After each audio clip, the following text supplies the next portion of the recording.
In today's video, we're going to talk about the 3 most essential colours that you can own for watercolour painting.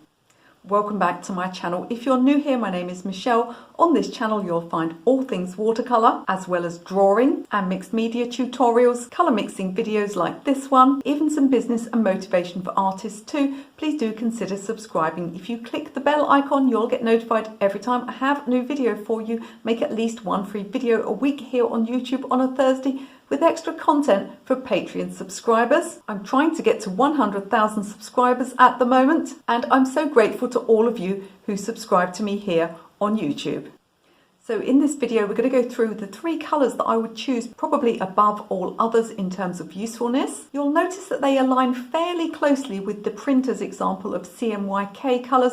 There's a lot of obsession lately amongst watercolourists over choosing, 3 primary colours that can manufacture every colour in the world. Well, I'm afraid I just don't agree with that. There are no 3 colours that can mix everything, because colour is more than simple mixing of hues. There are all sorts of other things to consider with watercolour paints, including granulation. Don't even get me started on some of the beautiful single pigment greens that you can buy that simply cannot be mixed from blues and yellows. And if you've worked with printers like I have, trying to get colour samples and colour mixing charts printed, I can tell you that CMYK cannot print every single colour. That's why Pantone colours exist. However, if I had to choose 3 that would give a really large range of colours and that actually would be incredibly useful in your palette, then these would be those. We're going to go through them one at a time. I'm going to show you what you can make with them, and then at the end of the video I'm going to show you what will happen if you combine all of these 3 colours together. They are of course 3 primaries. You can therefore make secondaries and neutrals from them, but that's true of lots of primaries. Let me show you why I choose these ones in particular. So my first really useful colour today is lemon yellow. I can't tell you how many students I've found that just don't even have this colour in their box. They only have warm yellows in their box. Warm yellows are fantastic and really useful, but you can do so much with lemon. It's vital for all sorts of vibrant secondaries and also for creating neutrals. Let's have a look first at lemon yellow. So let's talk about lemon yellow, or at least a cool yellow. So this little pot here has all of my cool yellows in. So that's the ones that don't tend towards orange. They're not sort of warm and sunshiny. They're more towards the greenish end of the spectrum. So I've got lemon yellows, I've got some nickel titanium, I've got Hansa yellow, and also some cadmium yellow light. So at a push, cadmium yellow light will do. Any of the cadmium lemons or the lemons will do. Hansa yellow is a great alternative as well. That one's in my own beginner's set. Finally in here I've got nickel titanium. Now that's a great colour, but I wouldn't recommend it for this 3 most essential set because it's rather opaque, so it's not going to mix that well with other colours. I prefer to use it in situations where I need it alone. So the most common one that you'll have in a beginner's set would be lemon yellow, but Hansa yellow is also suitable. Any of those lemons and very light cadmium yellows. So what can we do with this colour? It's going to be essential for making bright blue-based greens. Now any colour is a sum of its parts, so therefore you can't take a warm yellow, one of those real sunshiny orangey yellows, and mix a cool green. It isn't possible. Any green that you put a warm yellow into is going to be a warm green, with nothing wrong with that, but you do need cool greens as well. So let's look at mixing some lovely cool greens, and we're going to get bright fresh greens. If you want a really bright green, chances are you're often going to need a lemon yellow. So here is the lemon, and let's try it first with some cerulean, and we get that beautiful soft blue based green. But I can mix this lemon with any other blue and get a lovely bright green. I can mix it with phthalo blue. Look how bright this is. I can mix it with something like ultramarine. Now ultramarine traditionally gives very dull greens, but mixed with lemon it's actually going to be fairly fresh. So let's put our ultramarine in, and we're getting a really fresh natural green there. You can even take this lemon and mix it with Payne's Grey. Now Payne's Grey of course is going to give a dull green, and mixed with that lemon you're going to get some of those lovely neutral sort of cool khaki colours. So you can see whatever we mix with lemon yellow, we're getting a green. Even with these duller greens we're getting a green that has this freshness to it and this cool quality, so that gives us a wide range of greens in the landscape. Now the next use for lemon yellow is for mixing some really bright oranges. So for this you'll need some kind of scarlet red. I'll use this cadmium red light. And here we can get a real bright, vibrant orange. I can also mix it with pinks and we'll still get bright colours, but they'll be more sunset based. I've got some Quinacridone magenta on my palette here. Let's put some of that in. And we can get some more of those pink sort of sunset colours. If I want to go even brighter than that, I can use something like a Quinacridone rose. And get these lovely, delicate sunset pinks.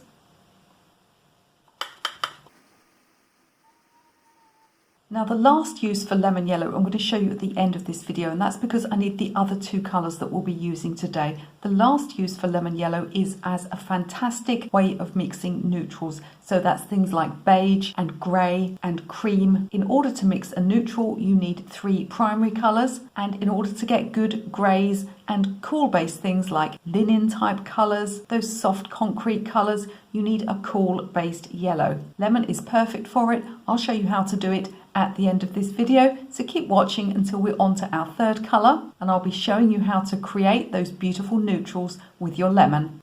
The next colour, which to my mind is one of the most useful colours that you can have in your box, and it's amazing how many beginner sets don't include that, and that's a rose or a pink. In this video I'm going to use a Quinacridone rose. You could also use a permanent rose. Some of those can be a little bit on the yellow, a little bit on the peach side, so that's just something to be aware of. You can also use an opera rose, which can be slightly fugitive, means it fades a little bit. A lot of beginner sets for this sort of blue based red, what they use is alizarin crimson. To my mind that's rather mucky and rather dirty. It's a beautiful colour for certain limited applications, but I really think that you can't get on without a beautiful bright rose pink. Let me show you what it can do. So let's look now at some options for cool pinks. So these are reds that tend towards the blue end of the spectrum, so I've got lots and lots in here.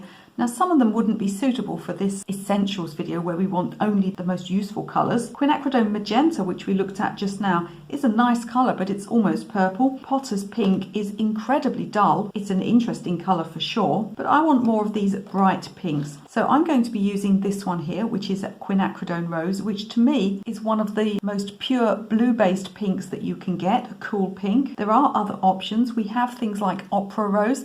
Another great option is permanent rose. So I've got a nice permanent rose here, but in this case, because I know this colour so well, I'm going to use some Quinacridone rose, and we're going to look at what we can do with it. So there are several reasons why a cool pink like this I would consider to be of the most useful colours. The first one is that you simply cannot get a good strong purple or a beautiful bright lilac without a cool pink like this. If you're not that up on colour mixing, you may have tried to mix a purple from something like a scarlet red or even a alizarin crimson before now and just been disappointed with your results. That's because you need this pure colour. You need this pure pink because it's going to tip so easily into lilac and purple. Let's try it first with that very soft cerulean blue.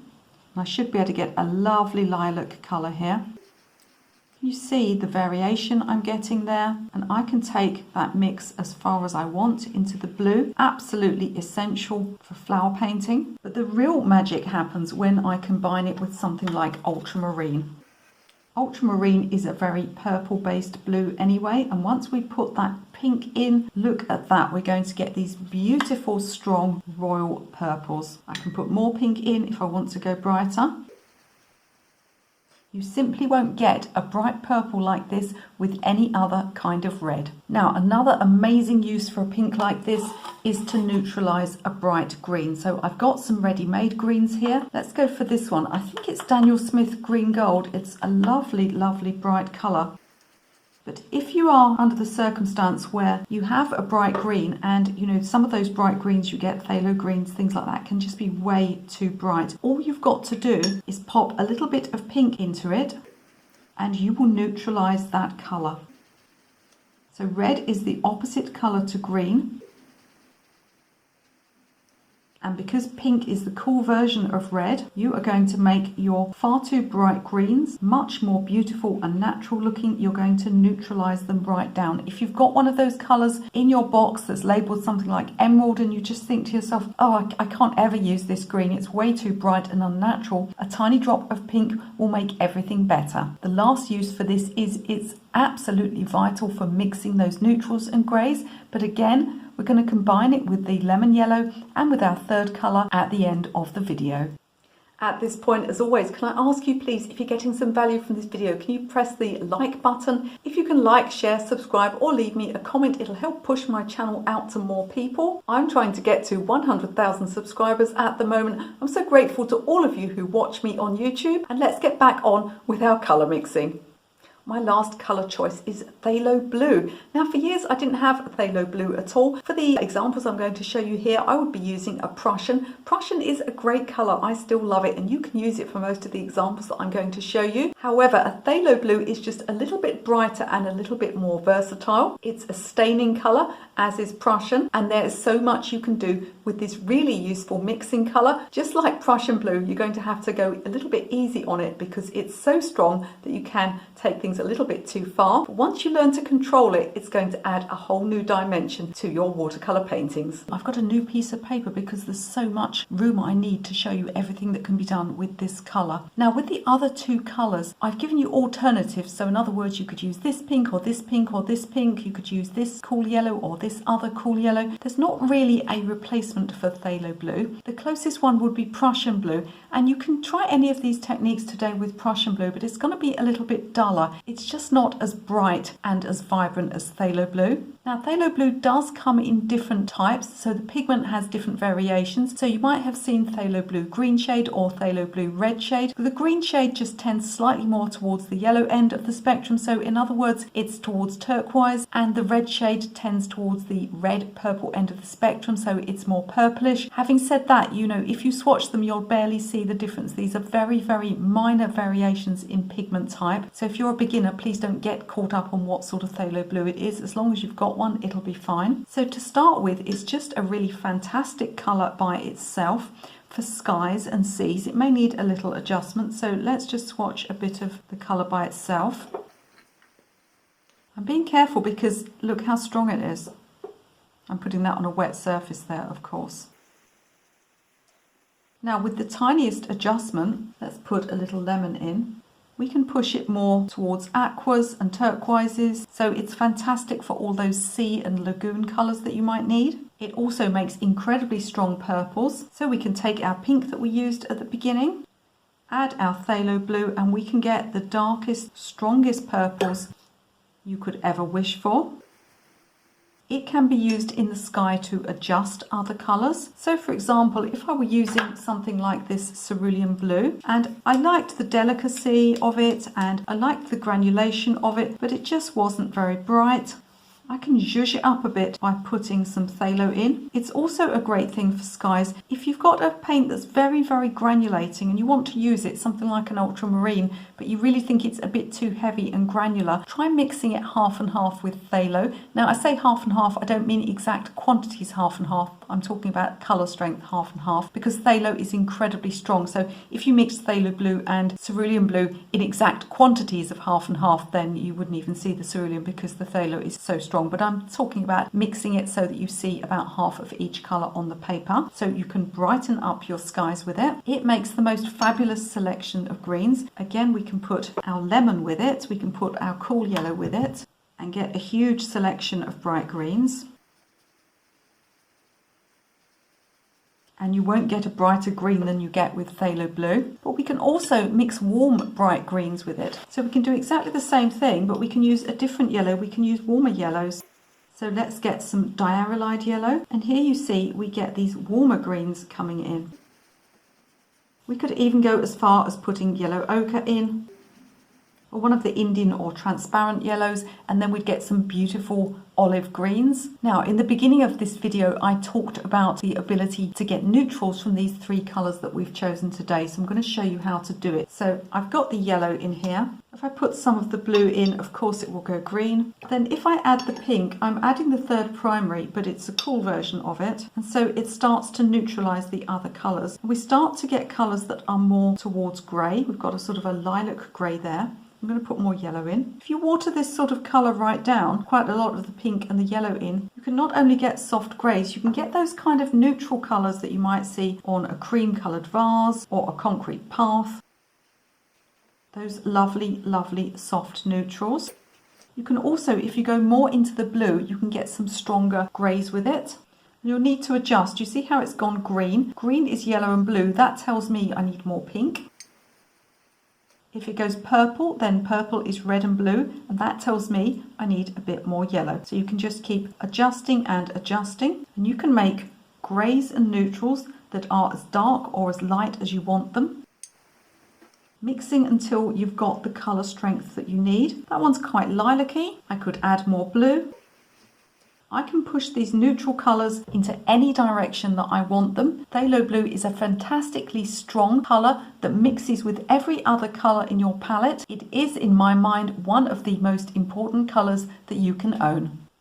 Do let me know in the comments if you found this video useful. I've had some really positive feedback about my colour mixing videos lately. Don't forget to pop into the video description before you leave this video. I've got lots of free downloadable PDFs for you there. I've even got a free watercolour painting course that you can take. You can find out about everything else I do, as well as my Patreon subscription, my Facebook group, and even the watercolour paint sets that I helped to design myself. If you enjoyed this colour mixing video, I think you're really going to like the video I made about Prussian Blue. I mentioned it earlier in the video, didn't I? I'm going to show you 3 really interesting colours that you can mix from Prussian Blue. You can watch that video right now.